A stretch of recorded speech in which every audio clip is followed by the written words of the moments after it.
जब भारत आजाद हुआ तो बहुत से नेता सत्ता के पीछे भागे, लेकिन एक नेता था जिसने सत्ता नहीं, गरीब कल्याण के क्रांतिकारी रास्ते को चुना। सत्ता खुद चलकर उनके पास आई और उन्हें प्रधानमंत्री बनने का प्रस्ताव दिया गया, लेकिन उन्होंने अपने उसूलों को चुना, न कि कुर्सी को। वो बंगाल की धरती से निकला एक ऐसा लाल सितारा था जिसने 23 साल मुख्यमंत्री रहते हुए गरीबों की जिंदगी बदलने का काम किया। उस महान शख्सियत का नाम है कॉमरेड ज्योति बसु। लेकिन ज्योति बसु ने पीएम के पद को ना क्यों कहा? ज्योति बसु ने बंगाल में ऐसा क्या किया जो हर चुनाव में मार्क्सवादी कम्युनिस्ट पार्टी जीतती चली गई? एक संपन्न परिवार में पैदा हुए कॉमरेड ज्योति बसु ने आखिर क्यों क्रांति का पथरीला और तकलीफदेह रास्ता चुना? चलिए जानते हैं इन सभी सवालों के जवाब हमारी खास पेशकश comrade Jyoti Basu, the red star of Indian politics में। ज्योति बसु का जन्म 8 जुलाई 1914 को कोलकाता में हुआ। उनके पिता डॉक्टर निशिकांत बसु एक जाने माने डॉक्टर थे। उनका परिवार कुलीन, शिक्षित और संपन्न था। उनकी शुरुआती पढ़ाई कोलकाता के लोरेटो स्कूल और सेंट जेवियर स्कूल में हुई। उन्होंने हिंदू कॉलेज में ग्रेजुएशन की। 1935 में पढ़ाई के लिए जब ज्योति बसु को लंदन स्कूल ऑफ इकोनॉमिक्स भेजा गया तो उनकी सोच बदल गई। वहां वो हरोल्ड लेस्की जैसे प्रसिद्ध समाजवादी विचारकों के संपर्क में आए। उन्होंने ब्रिटिश कम्युनिस्ट पार्टी की बैठकों में हिस्सा लिया। उनके भीतर एक विचार पैदा हुआ, भारत लौटूंगा और गरीबों शोषितों की जिंदगी बदलने के लिए क्रांति करूंगा। 1940 में जब ज्योतिदा भारत लौटे तो आते ही कम्युनिस्ट पार्टी ऑफ इंडिया के सक्रिय सदस्य बन गए और काम शुरू किया। विदेश में पढ़कर आए नौजवान को ट्रेड यूनियन की जिम्मेदारी सौंपी गई। उन्होंने मजदूरों की कठिन जिंदगी का दर्द अपने अंदर उतार लिया और रेलवे मजदूरों, ट्राम वर्कर्स, डॉकयार्ड कर्मचारियों की आवाज बने। सन 1943 में बंगाल अकाल के दौरान उन्होंने बड़े पैमाने पर राहत कार्यक्रम चलाए और जमाखोरों के अन्न भंडार खुलवाए। साल 1946 में ज्योतिदा को कम्युनिस्ट पार्टी ने रेलवे कर्मचारियों के नेता के तौर पर पहली बार पश्चिम बंगाल विधानसभा चुनाव लड़ने को कहा। उन्होंने कांग्रेस के हुमायूं कबीर को शिकस्त दी और विधायक बने। विधानसभा में अन्न संकट पर उन्होंने ऐसा भाषण दिया कि लोग सन्न रह गए। उन्होंने जाति प्रथा को खत्म करने और अंग्रेजों को मार भगाने का नारा बुलंद किया। भारत के आजाद होने के बाद भी जब कांग्रेस सरकार ने जमींदारी प्रथा खत्म नहीं की तो उन्होंने अपना संघर्ष जारी रखा। नतीजा, उन्हें बार बार गिरफ्तार किया गया और जेल जाना पड़ा। इस बीच 1952 के विधानसभा चुनाव में बसु ने 12 नगर सीट से जीत हासिल की और कम्युनिस्ट पार्टी चुनाव में दूसरी सबसे बड़ी पार्टी के तौर पर उभरी। बसु को सर्वसम्मति से सीपीआई के विधायक दल के नेता के रूप में चुना गया। साल 1964 में कम्युनिस्ट पार्टी में वैचारिक कारणों से विभाजन हुआ।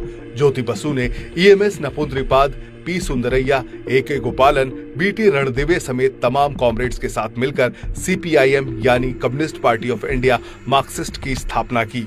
इस बीच पश्चिम बंगाल में बड़े पैमाने पर खाद्य आंदोलन चले और राजनीतिक अस्थिरता आई। साल 1967 और साल 1969 में ज्योतिदा पश्चिम बंगाल के उप मुख्यमंत्री बने, लेकिन ये गठजोड़ सरकारें ज्यादा नहीं चल पाई। इसके बाद आया साल 1977। 1977 के चुनाव में लेफ्ट फ्रंट ने भारी बहुमत से जीत हासिल की और ज्योति बसु पश्चिम बंगाल के पहले कम्युनिस्ट मुख्यमंत्री बने। पूरी दुनिया सन्न रह गई।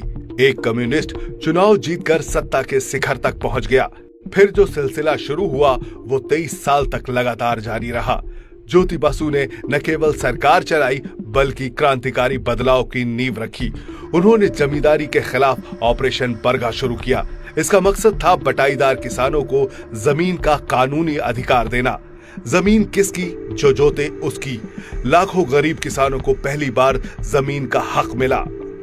इसके साथ ही 3 स्तरीय पंचायत व्यवस्था लागू की गई, जिससे ग्रामीण क्षेत्रों में स्थानीय शासन को ताकत मिली। उन्होंने सरकारी स्कूलों और शिक्षकों की संख्या बढ़ाई और शिक्षा को गांव-गांव तक पहुंचाया। बंगाल में लेफ्ट फ्रंट सरकार विकास और सामाजिक न्याय के नए रिकॉर्ड बना रही थी। अब आया साल 1996। केंद्र में संयुक्त मोर्चा की सरकार बनने जा रही थी। गठबंधन के सभी दल चाहते थे कि ज्योति बसु प्रधानमंत्री बने, लेकिन सीपीआईएम की केंद्रीय समिति ने मना कर दिया।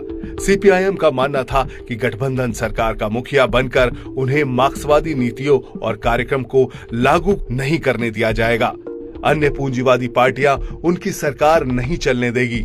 उन्होंने पार्टी के फैसले के चलते पीएम की कुर्सी को ना कह दिया। साल 2000 में उन्होंने स्वेच्छा से मुख्यमंत्री पद छोड़ने का फैसला किया। 2001 में ज्योति बसु ने राजनीति से संन्यास ले लिया और उनकी जगह पश्चिम बंगाल की कमान बुद्धदेव भट्टाचार्य ने संभाली। ज्योति बसु की लोकप्रियता इतनी ज्यादा थी कि उनके राजनीतिक विरोधी भी उनसे प्रेम करते थे। उन्हें संन्यास लेने के बावजूद 2005 में सीपीआईएम की 18वीं कांग्रेस में पोलित ब्यूरो का सदस्य चुना गया। वक्त के साथ उनका स्वास्थ्य गिरता जा रहा था। आखिरकार 1 जनवरी 2010 को निमोनिया की वजह से उन्हें एएमआरआई अस्पताल में भर्ती कराया गया। 17 जनवरी 2010 को मल्टी ऑर्गन फेलियर से 95 साल की उम्र में उनका निधन हुआ। लेफ्ट फ्रंट के नेता विमान बसु ने रोते हुए ये दुखद समाचार लोगों को सुनाया। इस खबर से पूरा देश शोक के सागर में डूब गया। बंगाल का लाल सितारा चला गया। ज्योति बसु का जीवन हमें सिखाता है कि सिस्टम को बदलने के लिए हथियार उठाना जरूरी नहीं है। लोकतांत्रिक तरीकों से भी जनहितकारी नीतियों और कार्यक्रमों को लागू करके लोगों के जीवन में क्रांतिकारी बदलाव लाया जा सकता है। हम बंगाल के सपूत कॉमरेड ज्योति बसु को लाल सलाम पेश करते हैं। अब आप कमेंट करके बताइए कि क्या ज्योति बसु को प्रधानमंत्री बनना चाहिए था या नहीं। अगर आपको ये वीडियो पसंद आया हो तो इसे लाइक, शेयर और जरूर सब्सक्राइब करें।